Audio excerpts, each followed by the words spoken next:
Welcome to the Your Lifestyle is Your Medicine podcast, where we do deep dives into the topics of mind, body, and spirit. Through these conversations, you'll hear practical advice and effective strategies to improve your health and ultimately add health span to your lifespan. I'm Ed Paget. I'm an osteopath and exercise physiologist with a special interest in longevity. Today, my guest is Michael Biamonte. He is the founder of the Biamonte Center for Clinical Nutrition. He is the co-creator of Biocybernetics, which is an unprecedented computer software program that is able to study blood work, mineral tests, and many other lab tests to determine exactly where your body is imbalanced, initially designed for aerospace purposes. As a practitioner for over 30 years, he is dedicated to improving the lives of his patients and helping them get back to living. He holds a doctorate of naturopathy and is a New York State certified clinical nutritionist. He is a professional member of the International and American Association of Clinical Nutritionists, the American College of Nutrition, and is a member of the Scientific Advisory Board for the Clinical Nutrition Certification Board. He is listed in the Directory of Distinguished Americans for his research in nutrition and physiology. Now, if you haven't seen Michael, you can check out his website, which is health-truth.com. And on there, you can actually get a free copy of the Candida Chronicles, which we'll probably be talking about in this episode. In today's episode, Michael and I will take a deep dive into supplementation, the pros and cons of supplementation, and why you need to know whether or not you have Candida. We're also going to get a little bit into the new strain of Candida, Candida auris, and thyroid problems as well to do with body temperature and Candida in the body.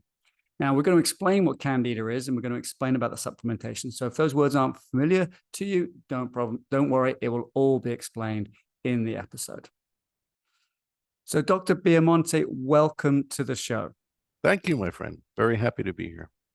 Now, I'm excited to talk to you today because we're going to talk about, well, I'm not exactly sure what we're going to talk about, but I think we're going to talk about supplementation, the do's and the don'ts of supplementation, and Candida. Yes. And I actually recently took a blood test with this company called Inside Tracker, where they measure 43 different blood markers. And some of those are actually minerals and vitamins as well. And the idea is that you track over time. And I wanted to sort of get your thoughts on how people generally supplement and the problems with what people are doing, and how potentially what I'm doing with this tracking may be better or worse. You let me know. Can we talk about supplementation? Yes, interesting, because that was my original background before I became recognized as an expert in Candida. When I was in naturopathic school, I was studying intensely physiology and supplements, because that's what you learn. You don't learn pharmacology that much like doctors do. We learn more physiology and biochemistry. And I was trying to develop a computer system where I could enter the results of someone's blood test, and I could also enter the results of a hair mineral test, a urine test, and other criteria. And then the computer would tell me what supplements the person needed to take. So this was my idea. And as I was going around Long Island, which is where I lived, and I was passing out my business cards to people, this one woman said, well, you need to talk to Dr. Santoro. She said, he's already done this. He already has a system like this. You should call him and get with him and see how you guys can work together. So I called this Dr. Santoro, and it turned out that this man happened to be the person who worked at Grumman Aerospace as an aerospace physiologist. And he was the man who developed the life support systems on the lunar module. Wow. And he also had a degree in naturopathy, and he was putting together this computer model for NASA to determine the need for the astronauts in terms of vitamins, minerals, and proteins, so that when they were in extended space missions in the space station, they could maintain their bone mass, their muscle mass, etc. So he showed me what he had, and this was awesome.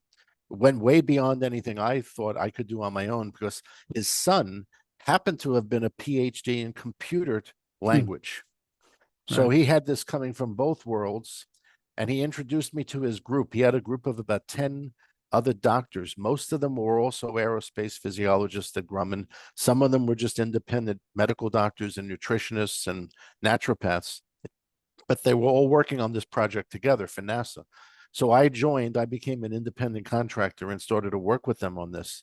And we worked on it for quite a few years.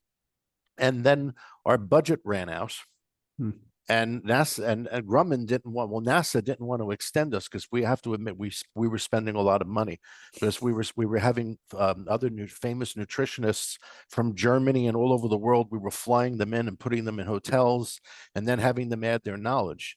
But I don't think NASA could foresee how the budget we were running up was ever going to really pay off, unfortunately. Mm-hmm. So they said, well, we got to cut you guys. And then we said, well, what do we do with this model we have? We have a computer model here of the human body that's almost finished. And they said, well, you can keep it, do whatever you want with it. Wow. So we went off and started a corporation called Biocybernetics. Biocybernetics means the study of self-regulating biological mechanisms. This was a computer model of the human body. To my knowledge, it's still the only one. It's written in Fortran language, which is table-driven computer language. Mm-hmm. And the reason why we chose table-driven is because when we learned a new physiological point, pathway, or something new, we didn't have to rewrite the whole program. We just inserted a table or moved tables around, Makes sense. see, Mm-hmm. in order to update it. So we started using this computer model privately in our practices, and we started allowing other doctors to pay a fee to have their own patients' blood tests and mineral tests and everything run through the computer. And it was remarkable because this computer was literally like you had taken Harper's Biochemistry, Guyton's physiology book, and then all the other data that exists from Ken Brockman and Jim Sema and all these other barnstorming chiropractors who were looking into advanced ways of interpreting blood work for the purpose of nutrition, all in one place. Mm-hmm. So we were getting pretty remarkable results with this in terms of diabetes, arthritis, all these problems. But we noticed that there was one group of people who had strange reactions to the supplements we put them on. They would go on the programs and they would have crazy allergic reactions to the vitamins. So I volunteered to find out what these people had in common and what was wrong. And after about 6 months of studying all their folders, I determined that they had some kind of intestinal imbalance. We didn't know, this was 1989. We didn't know the word dysbiosis or candidiasis. We didn't know any of that back then. But I said, there's some imbalance there. I could tell by their blood work because they had a certain pattern. Their neutrophils would be low, their lymphocytes would be high, their total white blood count would be low. They had low uric acid. It was an entire pattern that I was able to identify. There was some kind of dysbiosis. So back in those days, we had Great Smoky's lab. That was the premier lab at the time for alternative testing. I had them all do stool testing with Great Smokies, and what I found out was they all had Candida. They all had bad Candida. That was the one thing they had in common. So I told them, you have to go to your medical doctor and tell him you have Candida and let him cure you, and then come back and we'll put you back on the programs. This is how naive I was. Mm-hmm. They went to their medical doctors. They heard there's no such thing as Candida. Everybody has Candida, all these stories. So I said, well, this isn't going to work. So I said, well, here, go to Dr. Ronald Hoffman in New York, Dr. Bob Atkins in New York. These are people who know about this, and they should be able to figure this out. So they went to the doctors and they came back to me. They said, wow, that was much better. They said I wasn't crazy. They said, I know what's wrong. And they gave me a diet to do. They gave me nystatin. And I took this and I started getting better. And then all of a sudden I stopped getting better and it all came back again. So they didn't know what to do. So I said, gee, I got to figure this out. What's going on with this Candida thing? So that was back in 1988, 89. And probably by 2003 or 2004, I had my first protocol, my first Candida treatment, which had certain axioms and logics to it that I found were essential to treating Candida and getting rid of it. One of the first things I learned was that probiotics were a complete waste of time when you take them initially when you have Candida, because Candida just repels, or any dysbiosis you have just repels the probiotics, so it never sticks to your gut lining. And I don't care how expensive it is. This is why vitamin companies want to put a hit on me. It's because I'm going to tell you what the real truth is. Probiotics don't work until you get rid of the Candida. Okay, so They don't work. were you working on this Candida protocol that whole time, from like the late 80s right up to 2004? And 2004 is when I had my first workable system. Like that was working, not the best system. Now I have the best system. Okay, so but it took you that long. Like, what was so difficult about it? because I was giving people probiotics and they weren't working. Right. Then the next failed action is you give the person the same medication every day. Okay. And what happens is the Candida becomes mutated, it becomes drug resistant, and the medicine no longer works. So I was figuring all these things out as I was going along, listening to what the patient was telling me, and then going back to the textbooks on mycology and on how friendly flora reacts. And I was collecting all these textbooks, and what they were telling me, I was going in the books to find an answer. And sure enough, the answer was there. Candida is highly mutative. If you take any antifungal, whether it's natural or a pharmaceutical, for more than 21 days, it starts to mutate and the medicine no longer works. So again, going through all this, by about 2004, I had a workable system that was getting people well routinely, but it was still too slow. So the more research I did and the more things I started to add and modify to it, that's when I came up with the system that's now in my book, which is called the Candida Chronicles, which you can buy on Amazon. And it explains my entire sojourn through understanding Candida and learning all the tricks of what Candida does and why so many practitioners fail to treat it, why so many people who are treated for Candida relapse eventually and it just comes back. And it's because they're violating these basic things that I've put in the book that anyone can understand. It's in pretty simple language, but these things are basic, as I said, axioms and logics, which, first of all, the probiotics don't work until you've reduced the Candida enough. Second of all, you've got to rotate your antifungals that you're using. The next thing is you have to make sure the patient avoids certain supplements, because there are nutrients which actually make Candida worse. And how you can prove this for yourself is if you go look at the most common drugs that kill Candida, you're going to see that how those drugs work is by blocking different nutrients from the Candida's ability to absorb them. Nystatin, for instance, works because it blocks the Candida's ability to absorb iron. So therefore, you don't want to give iron to a Candida patient. I see. So we can reverse engineer these things. We might need to back up just a little bit, in that some people might actually not know what Candida is and why it's even a problem in the body. Can you explain that? Very good question. Candida is a fungus which lives in the intestinal tract of all mammals. It can exist as a fungus or as a yeast. It has the ability to switch itself back and forth. And it's particularly brought on when the person takes certain drugs, antibiotics, steroid medications, antacids, different drugs, even some certain cyclopharmaceutical drugs like SSRIs. These drugs will imbalance your friendly bacteria. Anything that you do, whether it's swimming in a pool with chlorine and gulping the water, whether it's drinking excessive alcohol, whatever it is that you do that imbalances your normal biome, which is your friendly bacteria, this allows Candida to grow out of control. And when Candida grows out of control, it can create over 170 different symptoms, things that are completely disrelated. You can get rashes from Candida. Somebody could go on Google and do a search for Candida and eczema. You'll find hundreds of thousands of references on that. So it can cause skin rashes. It can cause a whole host of digestive problems, constipation, diarrhea, bloating, gas. It can cause even vision problems. It can cause vaginal yeast infections. It can cause chronic groin infections in men. It can cause seborrhea dermatitis. The list goes on and on. It causes arthritis. It also causes leaky gut syndrome, which is a neighboring condition. And leaky gut syndrome is the key thing of how you develop autoimmune illnesses. When you develop leaky gut, that's when you can get Hashimoto's. All these other autoimmune problems can occur. Okay, that's interesting. So there's lots of naturopaths talk about leaky gut, and they say, well, we've got to fix the gut to help with the autoimmune conditions. But what they're not saying necessarily is that we need to treat the Candida to fix the gut. And the reason why this occurs is Candida is a plant. Under a microscope, it literally looks like broccoli that is growing roots. And these roots pierce through the tiny blood vessels in your intestinal tract looking for sugar, because that's what the primary food for Candida is, sugar. So people who eat a high sugar, high starch, high carb diet, if something happens to their biome, they easily develop Candida, and then they're feeding it and they're making it worse. That's why traditionally the diet that's used therapeutically against Candida is low sugar, low carbohydrate, something like like an Atkins diet Mhm. or like the Zone. Well, those diets are similar to what a therapeutic diet for Candida would look like.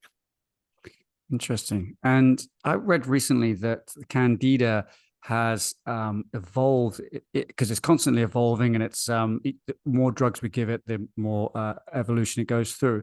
But it's evolved to be able to live in the bloodstream and actually kill people. Is that correct? Yes, this is Candida auris. Yes, the This Oris is the new version. strain, Candida auris, which has just come here from Japan.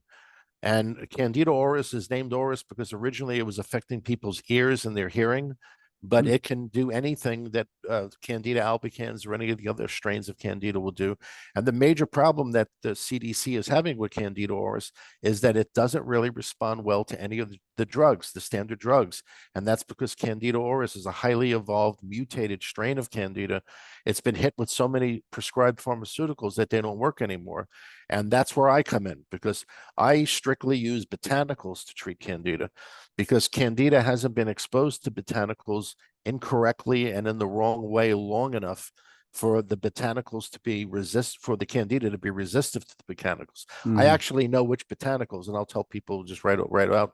The key botanicals that kill Candida auris happen to be cinnamon, believe it or not, and clove, and also lemongrass extracts. They're highly effective. In studies that have been done recently, those actually have been some of the most effective substances, pharmaceutical or otherwise, that will destroy Candida auris. Okay, so there's hope because I read that article. I was like, well, that doesn't sound good if it Yes. starts killing people. Well, that's because it's when you try to treat it with the typical pharmaceuticals, Yeah. it's resistive. Okay. And All that's right. why the basis of my Candida treatment involves rotating antifungals. We don't give any one antifungal long enough for the person's Candida strain to develop a drug resistance to it. Yes, brilliant. Um, we've established now what Candida is and all the symptoms that can go with Candida. But what you noticed when I loop it back to the beginning, what you noticed is there was this 30% of people who you were treating and your lab was treating with supplements, but they were having reactions to that because of the Candida. So can we talk Right. a little bit more about like the supplementation and the Candida together? Yes, there are certain vitamins, vitamins and minerals, which make Candida worse. Vitamin D makes Candida worse. How ketoconazole, one of the main drugs for Candida, works is by blocking Candida's ability to absorb vitamin D. So when you take vitamin D orally in a pill, you're feeding the Candida and you're strengthening its cell structure. Iron, I already spoke of. That's how Mhm. nystatin works. It blocks the Candida's ability to absorb iron. B complex vitamins in general help break down carbohydrates in your intestinal tract and immediately allow it to be in a form Candida easily can consume to eat. Oh, okay. Coenzyme Q10 is another one which makes Candida worse. Hmm. Generally speaking, calcium can make Candida worse because calcium helps strengthen the outside membrane of Candida. And the mineral copper is another one which could make Candida worse. Now, when you're being treated for Candida, if you take antioxidant supplements, the antioxidant supplements will tend to block the effect of the medicines you're taking to kill Candida. So now all the antioxidants go into this category too. So when you're treating Candida, you really have to know what you're doing, because you may start taking supplements that will make it worse, or supplements that stop your antifungals from working. Hmm.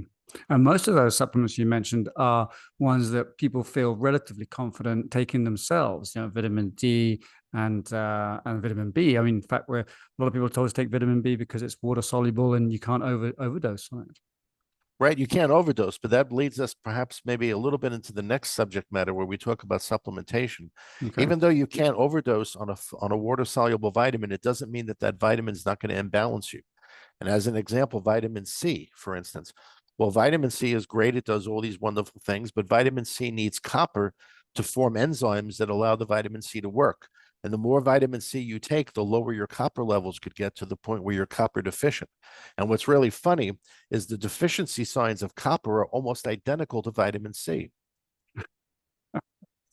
Copper Okay. forms an enzyme called ascorbic acid oxidase, which is the enzyme that helps you utilize vitamin C.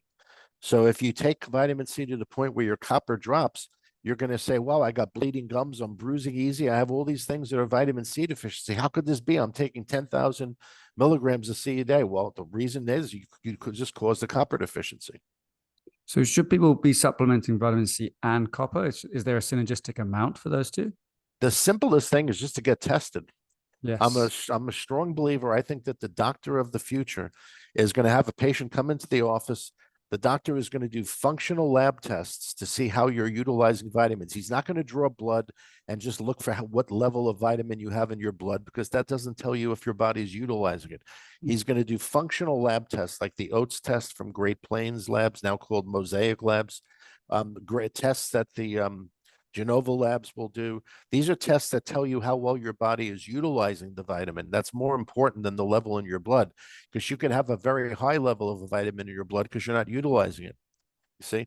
So the Right. doctor of the future is going to do these tests, and then he's also going to do genetic tests on you to determine what your genetic weaknesses are.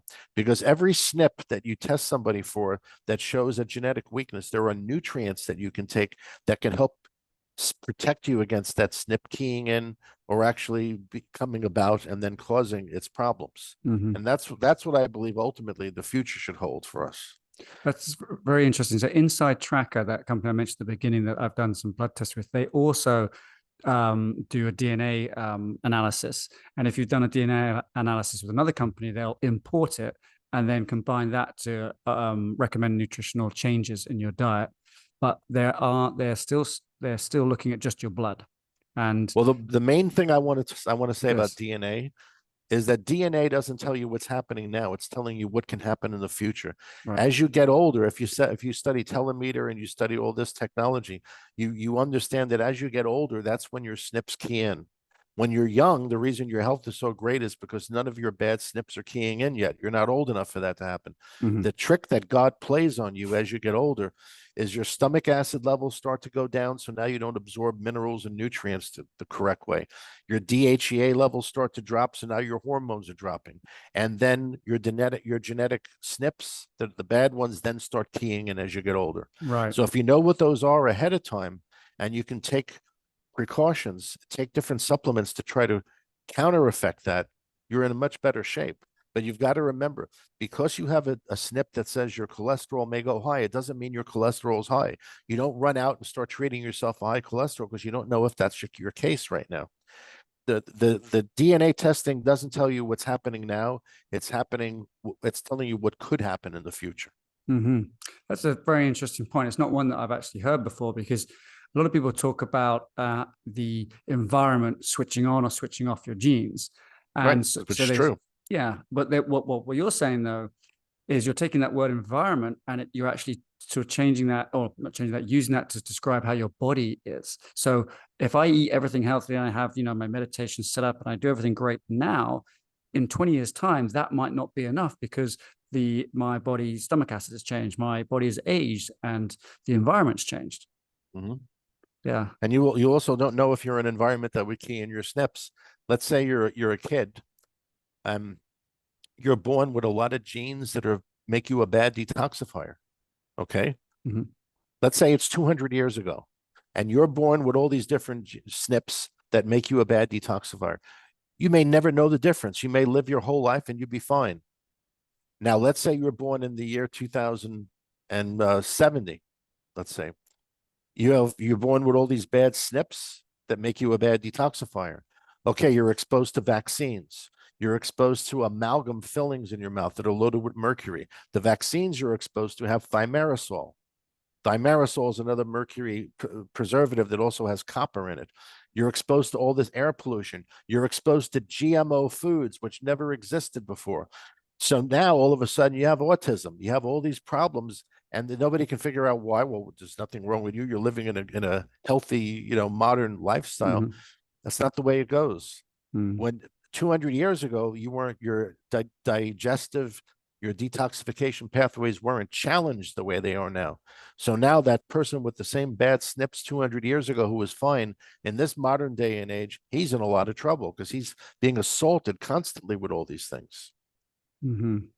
Yes, the environment has changed for sure, and our genetic makeup hasn't. So there is this disconnect between our evolution and our environment. I totally agree. I want to just go back to this, to where you were at. So This 30% of patients weren't going so well. You figured out it was the Candida that was affecting the supplementation, and you've explained that very nicely to us. But what happens when you treat the Candida? Like, how do you stop it from coming back, or what is it that what happens next? Okay, so in my treatment for Candida, we have 4 phases: 0, 1, 2, 3, and 4. 0, 1, 2, and 0, 1, and 2 involve fully getting rid of the Candida, fully getting rid of any other co-infection that's with the Candida, and then normalizing your intestinal flora. So once you've done that, and if you've done it correctly, Candida shouldn't come back because your normal flora should protect you. But in phase 3 and 4, we look for other problems to correct that might also be involved. Let's say you're mercury toxic, you're copper toxic, you're arsenic toxic, you have some kind of toxic metal. Those metals can promote the growth of Candida again. Let's say you're exposed to some kind of horrible petrochemical from your environment, or you're some kind of organic phosphate. There's some chemicals you're exposed to that are in your area. And in every city, every town, you can find some unique, interesting things going on in the soil with well water, with pollution that could make somebody possibly predisposed to having this come back. Let's say you have a deficiency of some kind. You're very low in selenium, very low in copper, very low in zinc. Those are things that could also cause a person to develop Candida. So in the phase 3 and 4 of my program, we look for a whole host of things which could cause the Candida to come back, and we fix them. We consider that to be part of the Candida treatment, especially with hormones. Estrogen and cortisol, those 2 hormones are hormones which promote the growth of Candida. Estrogen and cortisol, while they're very different hormones, they affect Candida in a similar way. They stimulate its growth, and they increase the amount of glucose circulating in your little blood vessels that the Candida taps into for food. Also, if you don't fix the person's gut with leaky gut, the Candida can come back. And leaky gut has got to be one of the most misunderstood subjects I've ever heard. Because I get patients who will come to me and they'll say, well, you see me, doctor? I have been treating my leaky gut for the last 20 years and it hasn't gotten better. I am the worst case of leaky gut you're ever going to see. I say, well, okay, that's good. I say, do you have your testing? Oh, I never tested for leaky gut. I have every symptom of leaky gut. I know I have it. Okay, well, I said, well, do you know that the symptoms of leaky gut and other conditions overlap? Yeah, I know that, but I have leaky gut. I'm the worst case you ever have. I said, humor me. Let's do a leaky gut test. And wouldn't you know it, they don't have it. What can you tell us what leaky gut is and what the test is? Leaky gut is actually when your intestinal cells become porous. They become porous due to constant damage, due to parasites, harmful bacteria, candida, or other chemical toxins. It makes the intestinal cells porous, so things that normally would not be allowed to enter your bloodstream are able to pass in. And your body reacts to those things as they're toxins or allergies or whatever. So when you want to repair leaky gut, you have to put the person on things that strengthen the intestinal membrane. They're usually things that enhance collagen, that increase the cell turnover rate in the intestinal tract, which thicken that lining, get that lining back. There's a whole science to handling it, but that's essentially what it is. And people don't test for it, and they think there aren't any tests for it nowadays, but that's not true. There are 3 tests for leaky gut. The original one was developed in a university, and it was called the lactulose mannitol recovery test. It's where the person drinks these 2 sugars, and then you collect your urine and you see how much of those sugars you're peeing out. And we know how much of those you should normally absorb and how much you should excrete in your urine. So if the level's elevated, we know that it's because it's passing through your gut lining. There's also a test called the zonulin test, which is very reliable. It can be done with stool or with blood. And then there's my favorite test for leaky gut, which is a breath test. This is a test where the lab looks at the gases in your breath, and they can tell if you have leaky gut based on those gases. So if you get a leaky gut test and you show you're positive for leaky gut, the doctor then should put you on an appropriate protocol for it, and then he has to retest you at some time to see if it worked. What a lot of practitioners and patients do is they get the initial test, they go on a treatment, and then they never go back, they never follow up, they don't know if it's better, it's all a mystery. But the scientific way to do it is you test, you confirm what's there, you then go on a treatment, you then test again to see if it's better, if it's healed, if it needs more time, if it needs adjustment or whatever, and then you continue until you finally test and it's handled. That's the scientific way to do it. Is there a cyclical a cyclical sort of up and down of candida, or even the levels of vitamins and minerals in the body that corresponds to the year, be it winter, summer, that kind of thing? Yeah, naturally, some of these things are kind of obvious. With vitamin D, for instance, during Mm, the winter, it usually drops because people have less sun. But it also depends a lot on their diet, and it depends on the weather. Normally, if a person works outdoors and they sweat a lot, they're going to lose more fat soluble vitamins and more electrolytes. So some of that is pretty much common sense. mm-hmm. I just wonder if whether that's someone's doing this protocol and they test in the summer and then they retest in the winter, like does that give a sort of a false readings, or is the test a bit more accurate Well, than it's not the even the changes? test; it's the body. There's a term called homeostasis, Mm-hmm. which is the body's attempt or ability to try to keep things level at all times, regardless of what the threatening circumstances are. Right. Homeostasis prevents that from happening. Okay. So That does the that doesn't mean internal. that doesn't mean if you don't get in a car accident, your chemistries aren't going to shift gradually. But generally, as far as weather and environment like that, your Mhm. homeostasis tries to hold it together. Okay. So So it'll really depends yes. on how toxic your environment is. Right. I understand. Yeah. That's what really puts a dent in things. The toxicity from outside, but your internal environment will try hard to remain constant. Yes, it will.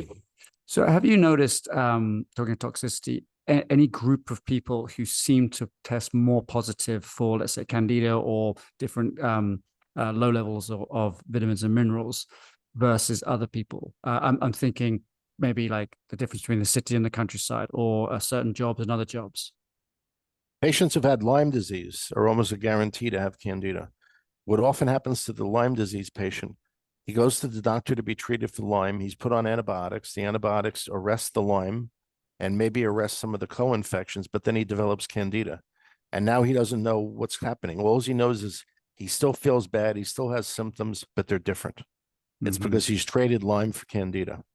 Then you have people with acne who are treated for acne with antibiotics. So it's the big population are the people who are treated with antibiotics.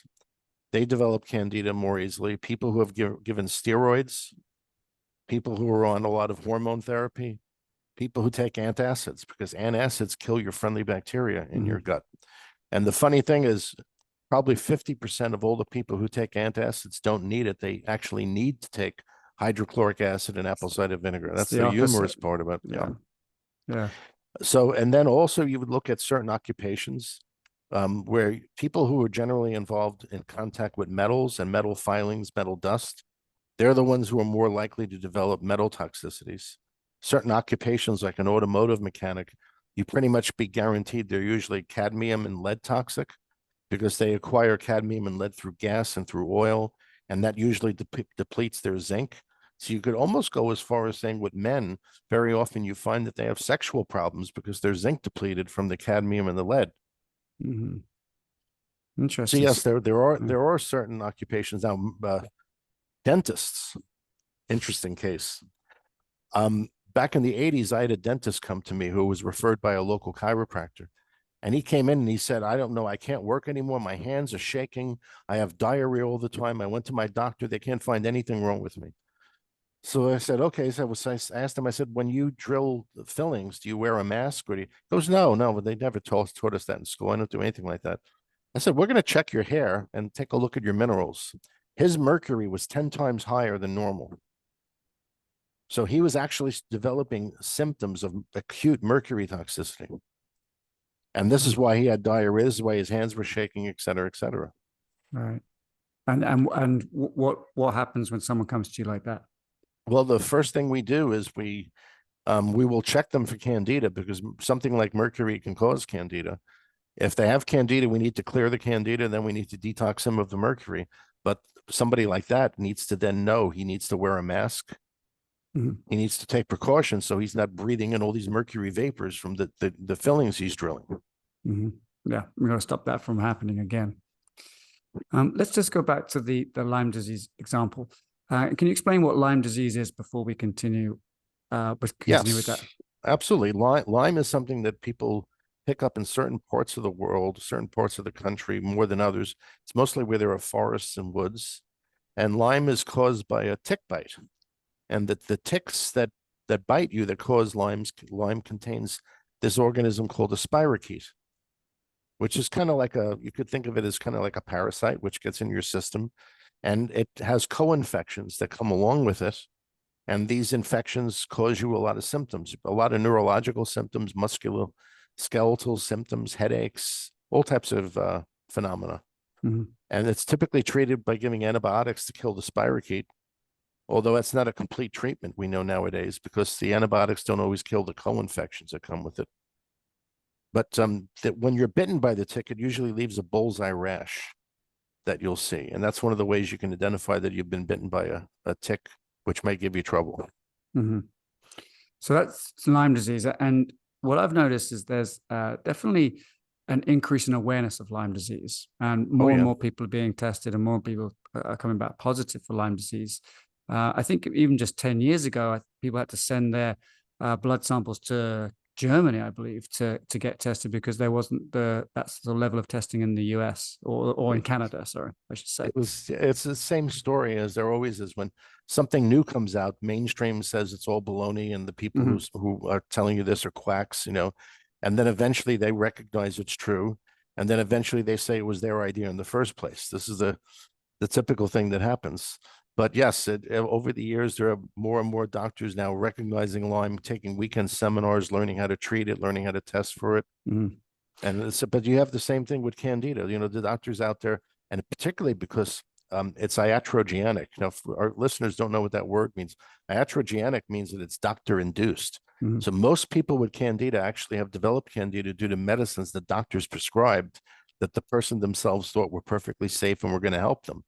So you're not going to find that all that many doctors who are willing to embrace this subject, regardless of how many books are written on it, regardless of how many documents you can find on the internet. If you go search it, there are doctors who are going to say it's all baloney. It's, oh, what is a chiropractor telling you that? You'll hear something like that, some derogatory thing.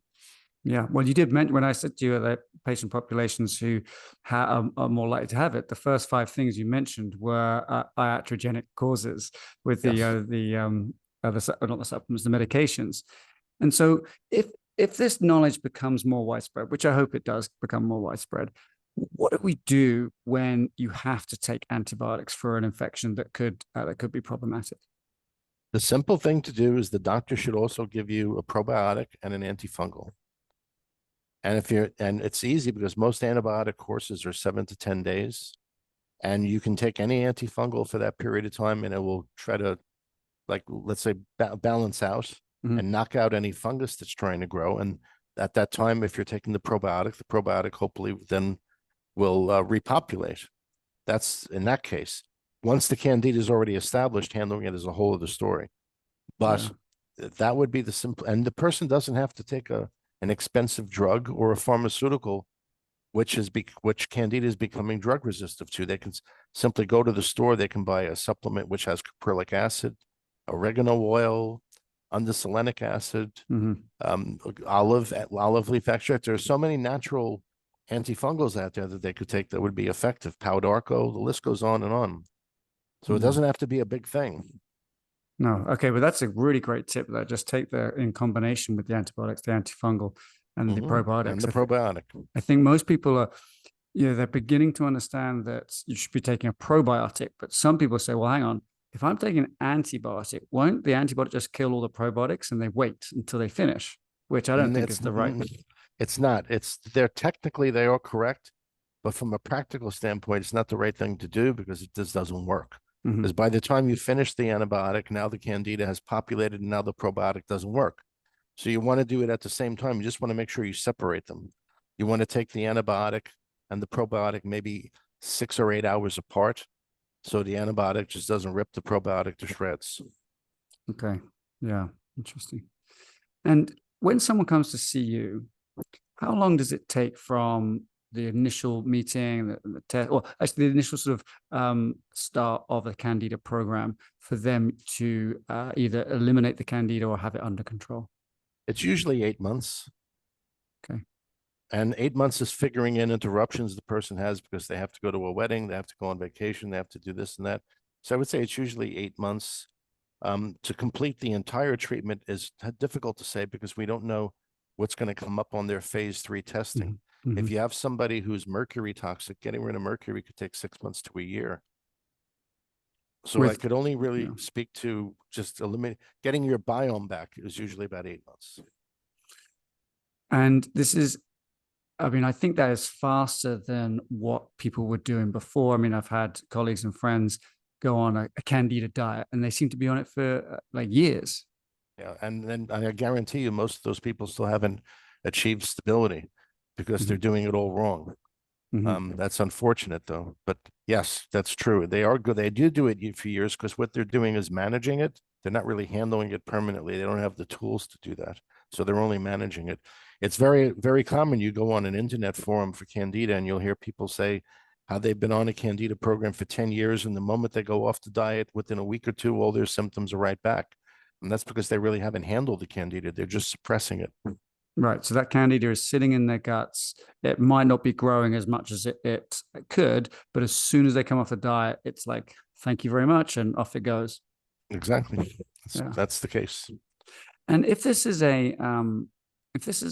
what do they call it? A commensal part of our digestive system, we've evolved with Candida. Why has it become such an issue in our modern times? Like, why isn't our body just dealing with it in the same way it deals with lots of other things? That's a very good question. And I'm glad you asked that because there are cases of bacteria which are part of the commensal flora, which the body has adapted to and learned to live with. There are even worms, intestinal worms, which are being argued actually stimulate your immune system and might be good to have at times. The problem with Candida is Candida acts very much like cancer. So Candida and cancer have certain things in common. Sugar feeds both of them and makes them spread. Both of them literally eat through your tissues. Remember, Candida is a fungus. So if you think about how a fungus behaves, a fungus is something which can rapidly destroy tissues and just permeate tissues and destroy them. And that's the reason why it doesn't, it's not cohabitatable. Okay, so virulent is not the right word, but it's stronger than, let's say, the bacteria strains that our body can adapt with. This left to its own devices, it's going to take over.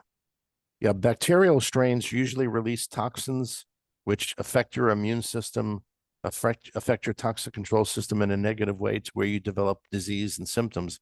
Candida does that as well, but it also just literally eats your body. As a matter of fact, to get a reverse viewpoint on this, when someone dies and they go to the mortician, the funeral home, they're embalmed. Embalming fluid is virtually nothing more than a huge antifungal treatment because what decomposes your body after you die is Candida. That's one use you could say of that Candida has in nature, is that when an animal or a mammal dies, it's Candida that literally decomposes your body. Yeah. So this is why when you die and you get embalmed, what they're really giving you is an antifungal, massive injection of antifungals to stop the decomposition. So can you imagine what the Candida is like when you're alive trying to fight with it? It's heading in that same path of trying to destroy tissues and break tissues down. Yeah. And I also read that our body temperature or mammalian body temperature is quite similar, and it's set at a point that keeps Candida down from spreading. But more recently, be it the the speck of dirt hypothesis or so on, that we've got our environments have got very clean and our body temperatures are dropping, which is then allowing Candida or Candida auris to survive more readily. Is that correct? And this is the relationship between Candida and thyroid. And this is why I'm also a thyroid expert, is because in order to really eliminate Candida stably in the average person, you also have to make sure their thyroid's at peak capacity so that your body temperature is in the correct range, because low body temperatures are becoming more and more common. I would refer people to the website of Dr. Rind, R-I-N-D. And Dr. Rind is a medical doctor who studied thyroid intensely, and he has some of the best data on thyroid, particularly understanding your thyroid and your adrenal function by monitoring your body temperature. What Dr. Rind has given us is more important than all of the Park Avenue endocrinologists who look at your blood work and just look at your hormones and that's all they know. There's Mhm. actually two very important parts of understanding endocrine system, or the endocrine glands, particularly thyroid. With thyroid, you definitely have to understand how the hormones that are being released into your blood work, but that's only 50%. The other Mhm. 50% is understanding how those hormones are utilized in your cells to produce heat and energy, which is the end phenomena of thyroid hormone release.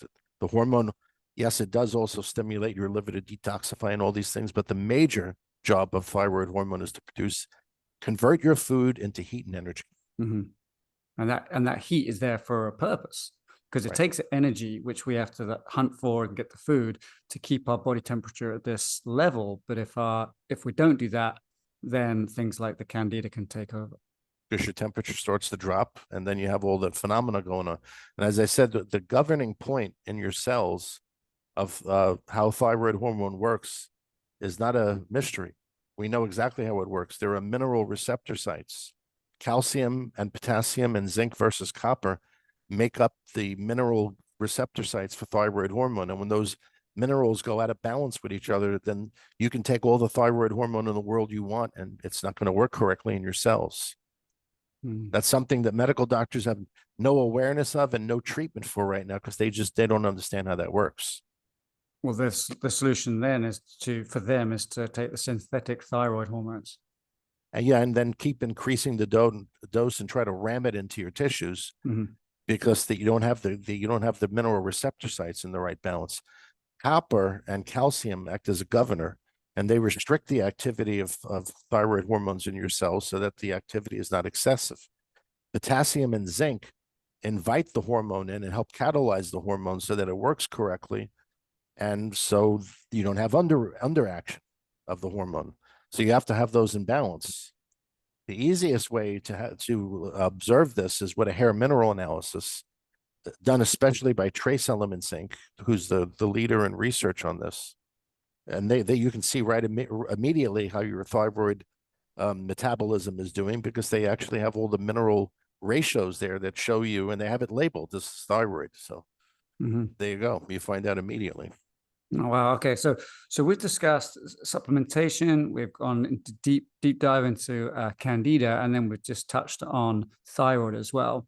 If a person wanted to work with you or learn more about what you do, how would they do that? Well, they would go to any of the three websites. My original website is health-truth.com. And then we have the New York City Thyroid Doctor and the New York City Candida Doctor. They can go to any of those websites, Okay. and those forms come right to my office. And so this podcast, I believe, is global. So if someone wasn't in the United States, could they still work with you? Yes, we use a platform called Doxy. Doxy Me, it's called. And Doxy is the platform we use to deal with international patients so that we can do like a Zoom call with them. It's not Zoom, but it's very Right. similar. Right. It's a HIPAA protected. So with dealing with patients in that manner, you have to have a platform which is HIPAA protected. Otherwise, Mhm. you can't just go on Zoom or any of those other sites where you would normally do a video call. It has to Mhm. be something that's HIPAA protected. Okay. And so this is great. So you can work with people globally. They don't need to see you in person. And to get those tests, they would just find the best test in their country. Yeah, that's what we do. We have our own special tests that we do in the United States with the labs that we work with, but some of the labs do international, and some of them have co-partners in other countries that are where they work together. So I haven't found any problem anywhere getting a person tested. Okay. In Australia, the United Kingdom, all those countries have enough testing available where we can get what we need to know. Nice one. Okay. And so they can go to your website and they can also, from there, click a link to the Candida Chronicles, which will tell them everything they need to know about Candida. And that Well, link that's on on it's on Amazon. Amazon. On The book Amazon. is on Amazon, so Yeah. that's a very good thing.